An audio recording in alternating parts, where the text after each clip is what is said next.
You may think you need an entire garage full of tools before you can start making wood projects, but you don't. Buying the wrong tools or even the wrong version of those tools can cost you hundreds of dollars. You could buy a miter saw that's too small or lock yourself into an expensive battery platform. In this video, I will show you the 5 tools I would buy first for making wood crafts, such as porch laners, seasonal decor, and craft fair products. And I'm also gonna show you how I would build a shop with different budgets, under $500, $750, and around $1,000.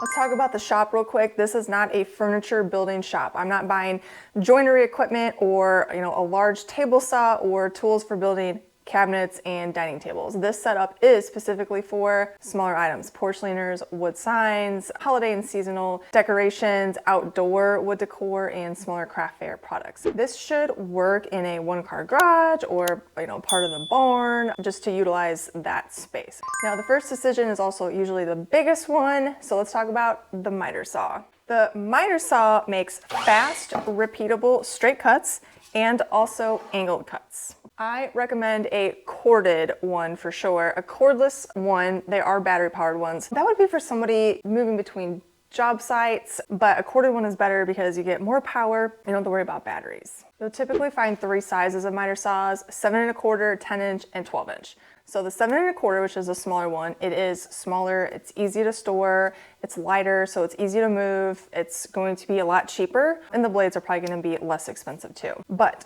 disadvantages: it's got a low cutting capacity, it's not usually like a strong machine. You're gonna probably outgrow it pretty fast. It may not be a slider, so then you're really gonna be limited. And really a beginner may replace it after discovering the projects that it can't do. I would only get the saw if storage and portability are the most important features. The next is a 10-inch, and if you're gonna get a miter saw, I would get a sliding miter saw. Mind you, I built a 6-figure Etsy business with a 10-inch DeWalt miter saw, not a slider. So you don't have to have one, but they're definitely very convenient. A 10-inch is gonna be able to handle like common board sizes. The blades are common, so it's easy to find. It's gonna be easier to move than a 12-inch slider. And also, it's just really kind of a good in-between saw, especially if you're new. It's not too powerful. I find a 10-inch is just really comfortable to be on. So let's talk about the 12-inch sliding miter saw. So when I say sliding, it's so that we can cut 1 boards in 1 cut. Now, if you have a miter saw that doesn't slide, you can still cut wide boards, you just have to flip it over. It just takes a little bit more skill. The sliding is just more convenient. Now, a 12-inch is definitely a more powerful saw, so if you have lots of fear or maybe are on the timid side, a 12-inch may not be the best saw to start off with, but this will be able to handle pretty much anything that you want to do later down the road. And it also takes up a lot of space, okay? So it has a large footprint, it's heavier to move and store. Those are things to think about, but honestly, you can usually find these on sale around Black Friday and then like some other holidays. Tool number 2 is a scroll saw. You always want something that can cut curves, so you can also cut curves with a bandsaw or a jigsaw.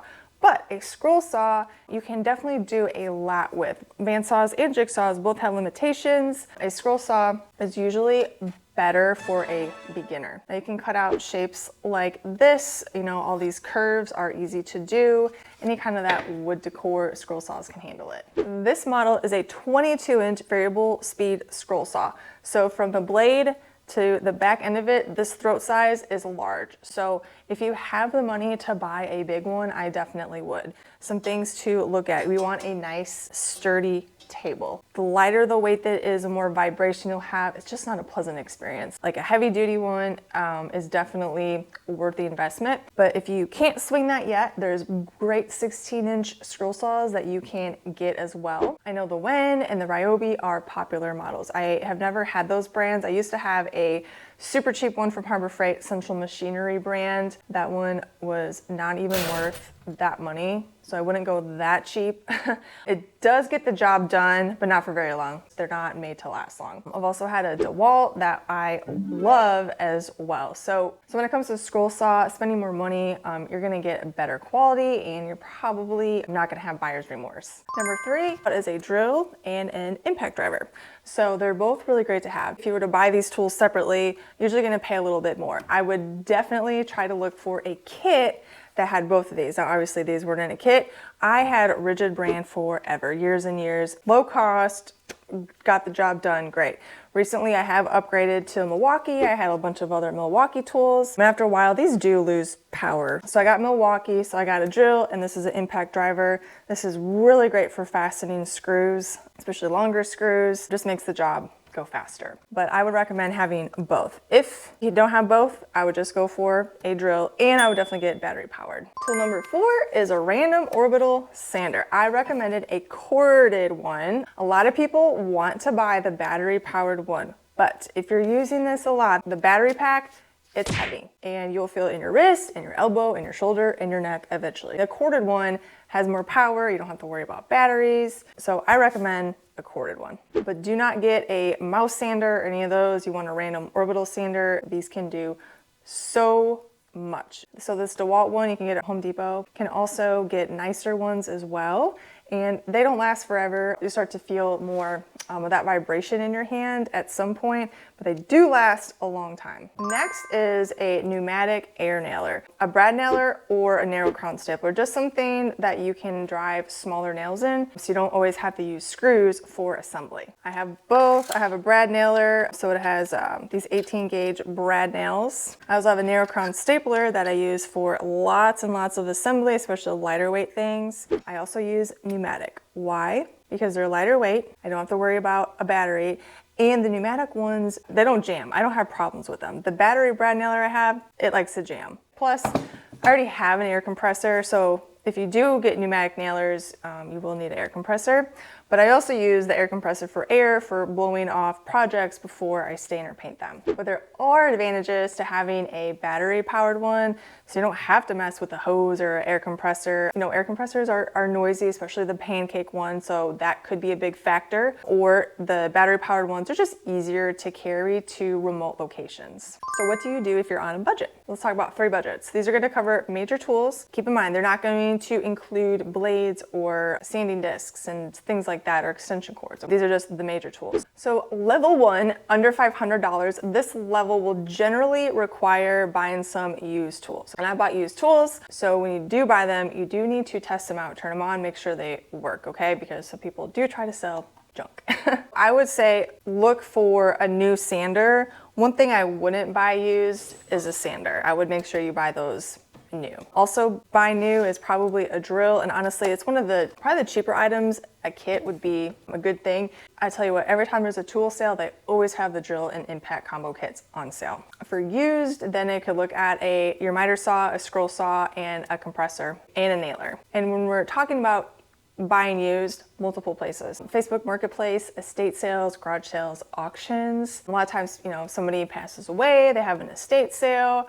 A lot of times these tools have just been sitting in people's garages. So under $500 is possible, okay? But you're probably not gonna get all new tools. So what can you get for $750? Well, you're probably gonna be in the lower range of tools, but you can get all new. So a 10-inch miter saw, you're gonna looking at $250 to $300. A 16-inch scroll saw, $100, $150. A random orbital sander, you get a lower price brand for around $50. The drill and the impact kits, $150 to $200. And then an air compressor and nailer around $200. So this budget can produce an all new or nearly all new shop when you look for sales and just kind of choose maybe some different brands. And if you can afford a higher budget, the miter saw is probably gonna be the biggest part of the budget. Like I said, you gotta watch sales. They do go on sale. Like it'll be $600 one day, and then in a couple weeks it'll be $400 because of whatever sale is going on. Also, I would definitely get a better scroll saw.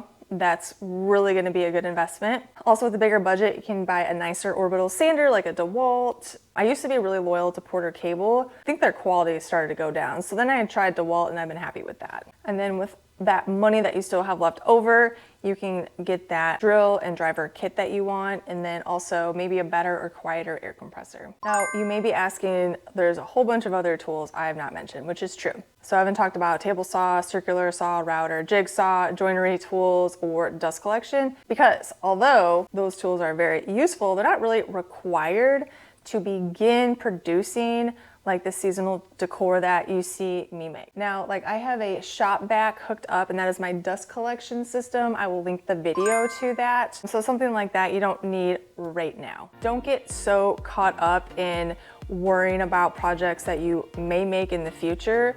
Just build the shop for the products that you plan to make now. If you like this video, make sure you hit that heart button and subscribe.